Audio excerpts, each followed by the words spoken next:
नमस्कार, मैं गौरव श्याल भारतीय पशुपालन निगम लिमिटेड के आधिकारिक यूट्यूब चैनल पर आप सभी का स्वागत करता हूं।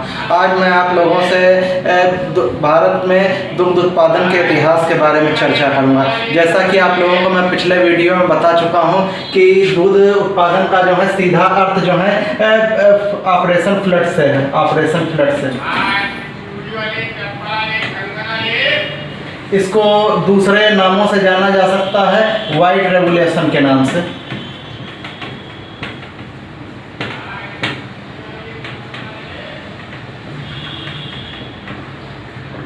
तो जैसा कि आपको हम बता चुके हैं कि जो वाइट ऑपरेशन फ्लड की शुरुआत हुई थी वो आपके 1970 से हुई थी। इसका जो है इसका जो फादर ऑफ वाइट रेवोल्यूशन है, इसको इनके फादर के नाम से डॉक्टर वर्गीस कुरियन को जाना जाता है।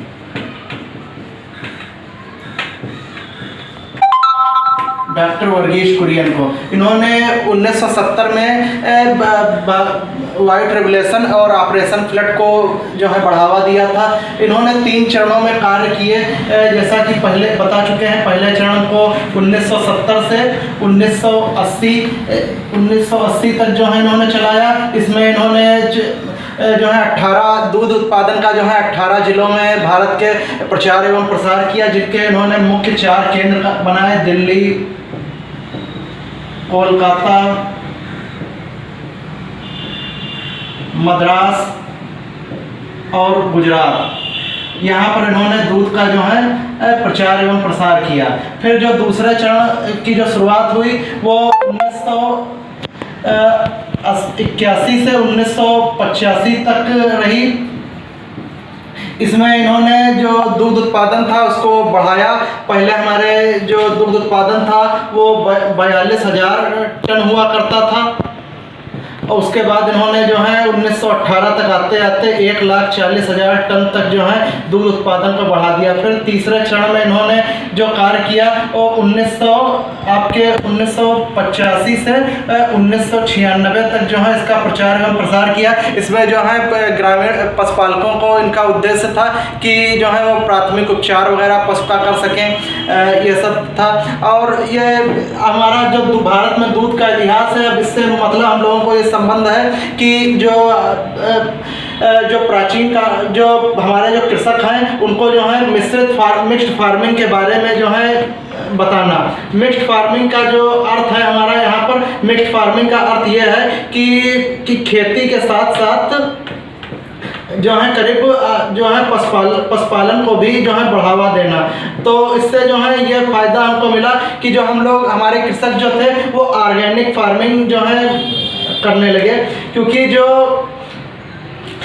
गाय भैंसों से जो प्राप्त जो अपशिष्ट पदार्थ होते थे उनको जो है वेस्ट न करके सीधे जो है खेत में प्रयोग करने लगे। जैसे कि गाय भैंस से जो है FYM हमको प्राप्त हुई, फार्म यार्ड मैन्योर।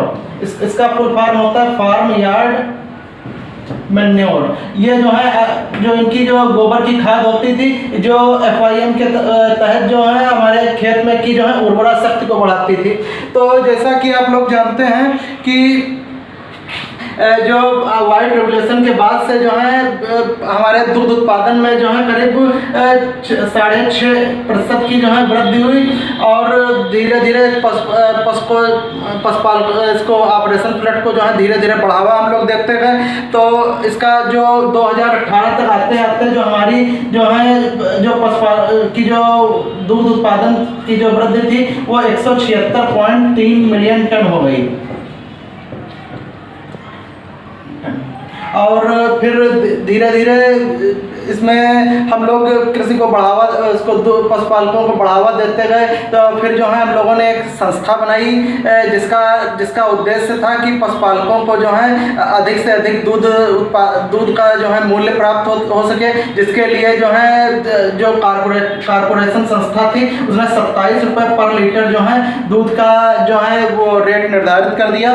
तथा जो है फिर इसने जो कारपोरेट संस्था थी तो उसने जो है दूध की क्वालिटी के हिसाब से जो है रेट निर्धारित किया, जो उसमें के हिसाब से उसने ये मानक निर्धारित कर दिया कि दूध में जो फैट होगा वो 6.5% होगा, और जो SNF होगा वो 9.5% होगा। यहाँ पर SNF का फुल फॉर्म होता है सॉलिड नॉट फैट। जो दूध में जो ठोस पदार्थों की मात्रा होती है उसे सॉलिड नॉट फैट बोलते हैं। और फिर जो हमारे जो पशु कल्याण बोर्ड, भारतीय पशु कल्याण बोर्ड के एक सदस्य हैं मनमोहन सिंह अहलुवालिया, उन्होंने ये बताया कि जो 68% जो हमारे जो दूध के उत्पाद हैं वो नकली उन्होंने बताया, क्योंकि जो है हमारे पशुपालक क्या करते थे, दूध की कीपिंग क्वालिटी और दूध का जो है इत्यादि सब बढ़ाने के लिए जो उसमें डिटर्जेंट और यूरिया इत्यादि मिला देते थे, जिससे दूध की जो है कीपिंग क्वालिटी और क्वालिटी दोनों ही बढ़ जाए।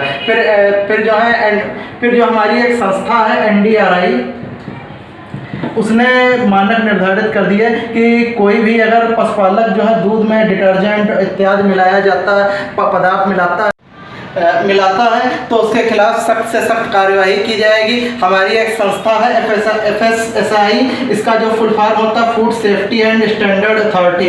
इसके तहत जो कुछ जो मानक निर्धारित कर दिए गए हैं उन मानकों के आधार पर जो है दूध उत्पादन या कोई पशुपालक जो है खरा नहीं उतरता है या कुछ मिलावट इत्यादि का जो है करता है तो उसके खिलाफ सख्त से सख्त कार्यवाही की जाए, उसके तहत कानून बनाया जाए। ये जो हमारी FSSAI है ये फूड प्रोडक्ट और जो आपके डेयरी प्रोडक्ट हैं दोनों पर अपना नियंत्रण करती है।